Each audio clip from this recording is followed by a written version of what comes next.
नमस्कार दोस्तों, आज के इस वीडियो में हम बात करेंगे अंग्रेज़ों और फ्रांसीसियों के बीच हुए द्वितीय कर्नाटक युद्ध की। यह युद्ध 1749 से 1754 ईस्वी के बीच लड़ा गया। यह युद्ध भारत में हैदराबाद और कर्नाटक राज्य के उत्तराधिकार के मुद्दे को लेकर हुआ था। 1748 में हैदराबाद के निजाम आसफ जहाँ की मृत्यु हो जाती है।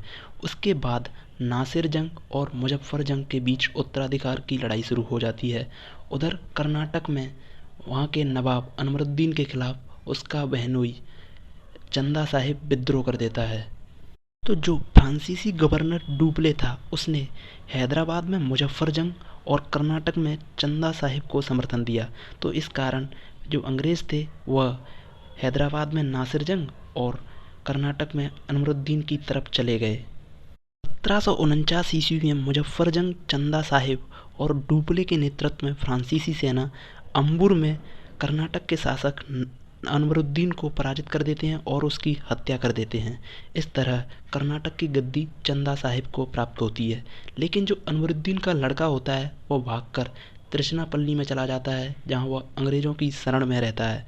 और इसके बाद 1750 में एक युद्ध होता है जिसमें नासिर जंग भी मारा जाता है और हैदराबाद की सूबेदारी मुजफ्फर जंग को प्राप्त हो जाती है। इस तरह डुप्ले दोनों जगहों पर विजयी हुआ और इस तरह उसकी राजनीतिक महत्वाकांक्षा बहुत ज़्यादा बढ़ गई। चंदा साहिब कर्नाटक का शासक बन जाता है तो उसे चिंता होती है कि जो मोहम्मद अली है वह जो त्रिचनापल्ली में छिपा है वह कभी वापस ना आ जाए, इसलिए वह अपनी सेना भेजता है त्रिचनापल्ली का घेरा डालने के लिए। और उसके साथ में फ्रांसीसी सेना भी जाती है, वह त्रिचनापल्ली का घेरा डाल लेते हैं। तो उधर अंग्रेज गवर्नर रॉबर्ट क्लाइव योजना बनाता है और वो कर्नाटक की राजधानी अर्काट का घेरा डाल लेता है जिसमें चंदा साहिब मौजूद था। और इस तरह वह चंदा साहिब से युद्ध करते हैं और उसे पराजित कर उसकी हत्या कर देते हैं। और इस तरह अंग्रेज मोहम्मद अली को कर्नाटक का नवाब बना देते हैं। इस युद्ध में उधर त्रिचनापल्ली में फ्रांसीसियों की भी हार होती है और फ्रांसीसी गवर्नर डुप्ले को बहुत क्षति होती है।